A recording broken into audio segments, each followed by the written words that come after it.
Demons have been terrifying us in horror movies for decades now, with demonic possessions capturing the imaginations of filmmakers ever since Linda Blair vomited up pea soup. There are countless movies we could list off, but let's focus our attention on the 2000s, which blessed us with a huge number of demonic movies. Saying that, I can't discuss everything, so honorable mentions go out to Trick or Treat, The Amityville Horror, and Hellboy. And make sure you stick around for bloopers, because there will be a lot of bloopers. I mess up all the time. Before we begin though, I just want to give a huge shout out to our video sponsor today, Loot Crate. Loot Crate is a subscription box service that provides monthly boxes filled with merchandise from Marvel to Disney and even sci-fi goodies. The Loot Crate I received was Loot Fright, which came with merch that I absolutely love, including this Halloween t-shirt, this Overlook Hotel notebook, this Leatherface plushie, and this little cute Evil Dead figurine. How cute.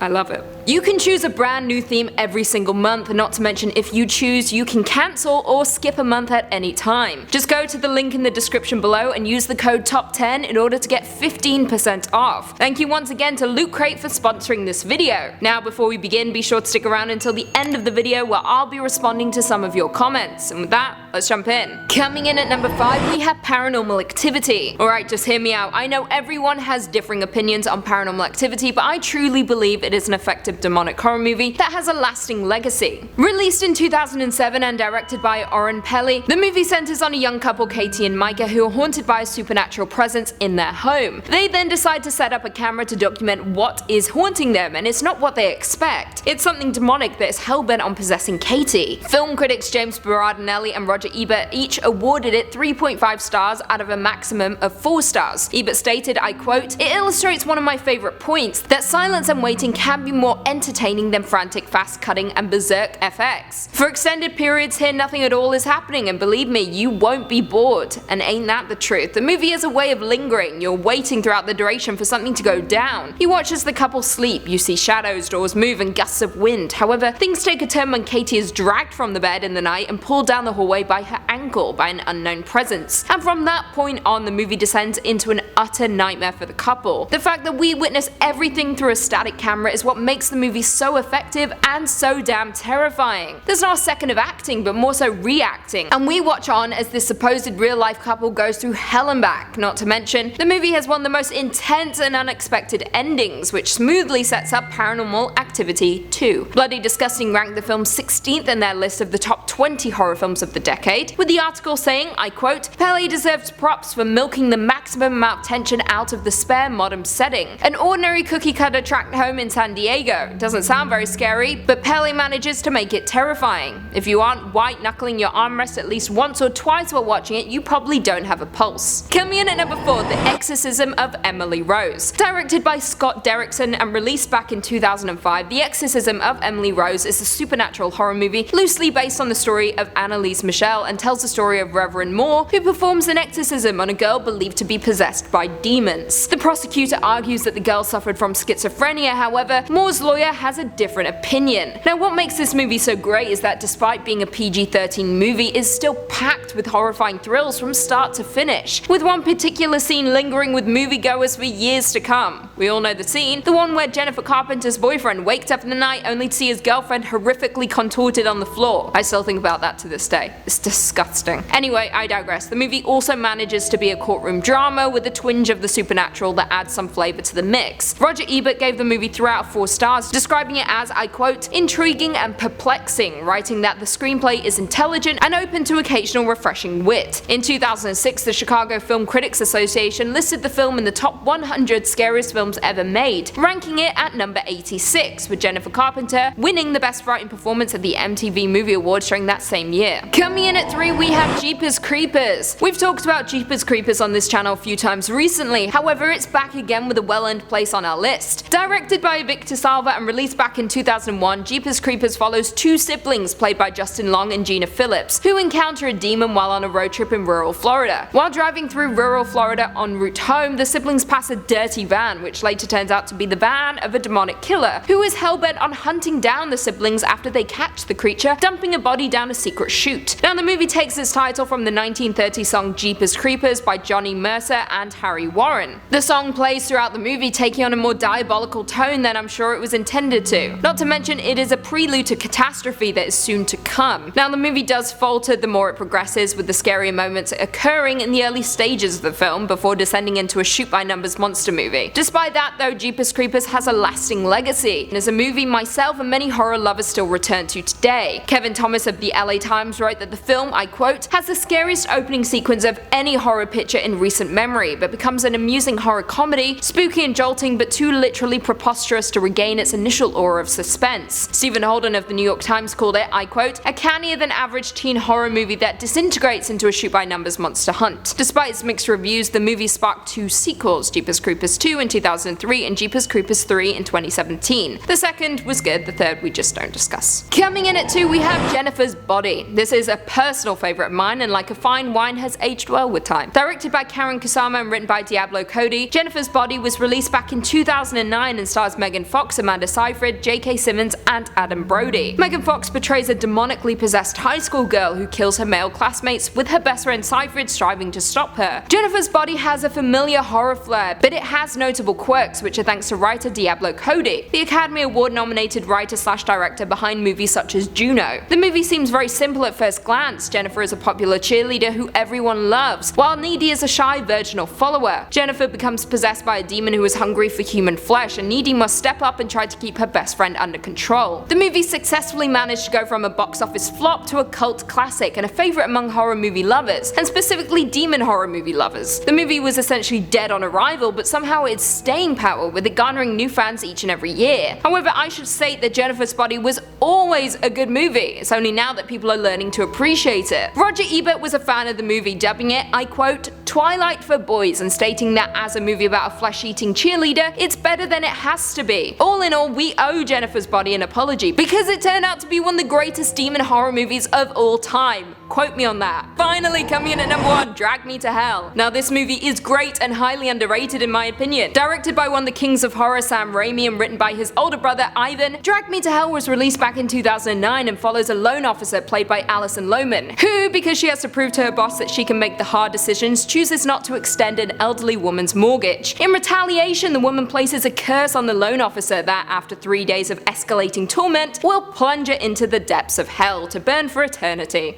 Lovely. Now, the torment Lohman suffers is reminiscent of Evil Dead, with beatings and gore that quite literally, spoiler alert, result in her being dragged into hell by a demon. The movie manages to offer the same kind of gory and disturbing fun as the Evil Dead films from the 80s, and successfully manages to be humorous while absolutely terrifying and disgusting. It is a movie that you will be laughing and cheering throughout, while also screaming and shouting. The movie is a roller coaster ride from start to finish, kicking off with an old gypsy woman losing it at Alison Lohman, to her attacking her in a cart and losing her dentures only to attack Lohman's chin with her toothless mouth. It's all very bizarre, but exciting and relentless. The film heavily relies on shock effects like the mouth scene instead of blood, and Raimi pulls this off to perfection. Bloody Disgusting gave the film 4.5 stars out of 5, with the review calling it, I quote, quite simply the most perfect horror film I've seen in a long while. It's a blast and moved quickly from start to finish, and is well on its way to becoming an immediate classic. Fans have been desperately hoping for a sequel for 10 years now. However, Raimi doesn't have a story in mind. I quote, somebody had a good story. I don't have a story because in my mind the character got killed and worse, so I didn't know how to proceed with the sequel. Well, there we have it. Do you guys agree with our list? Were there any demon movies that we missed? Which decade would you like us to cover next? Leave us all your thoughts and feelings in the comments down below. Okay, and now it is time for bloopers. I feel like I'm Keegan in this shirt. And yeah, can you just like be my assistant and just hand me things? I'm gonna take pauses. And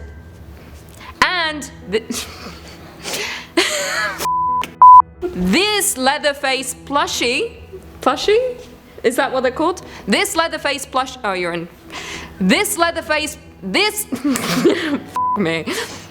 Editors, just do what you can with that. That was literally so long. Can I take this back? Yeah. And here, take Ash. Thanks. Be careful with him. He's coming home with me. The movie centers on a young couple, Katie and... Need to burp. Oh. Film critic James Berardinelli. Film critic James Berardinelli. Berardinelli. Film critics James Jeepers Creepers follows two siblings played. I'm just having a hard time today. And stating that as a movie about a flesh-eating cheerleader, it's better than it has to be. Just read, you know? Just read. I quote Twilight f***ing hell. Because it turned out to be one of the greatest demon horror movies of all time. I just can't speak. Quote me on that, if you can, because I can't even f***ing quote myself, can I?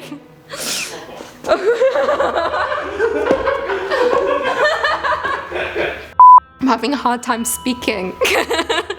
Because in my mind the character got... Are you alright? Because...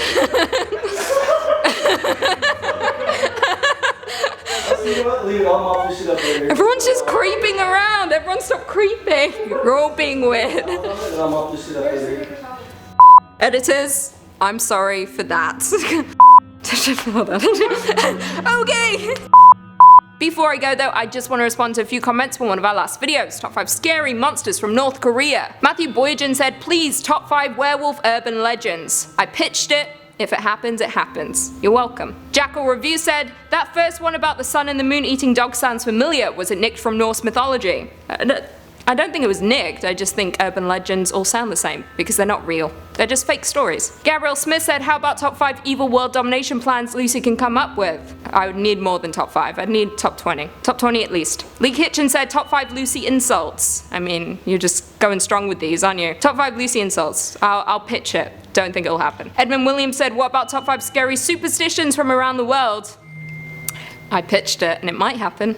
Spoiler alert. It is. Steve Cass said, I must be dreaming Lucy doing a top 5 twice in one day. I hope I never wake up. Well, sadly you will wake up because today's a different day, isn't it? And on that note, if you haven't already, be sure to give this video a big thumbs up, subscribe, and turn on notifications so you never miss another scary vid. And until next time, see you later.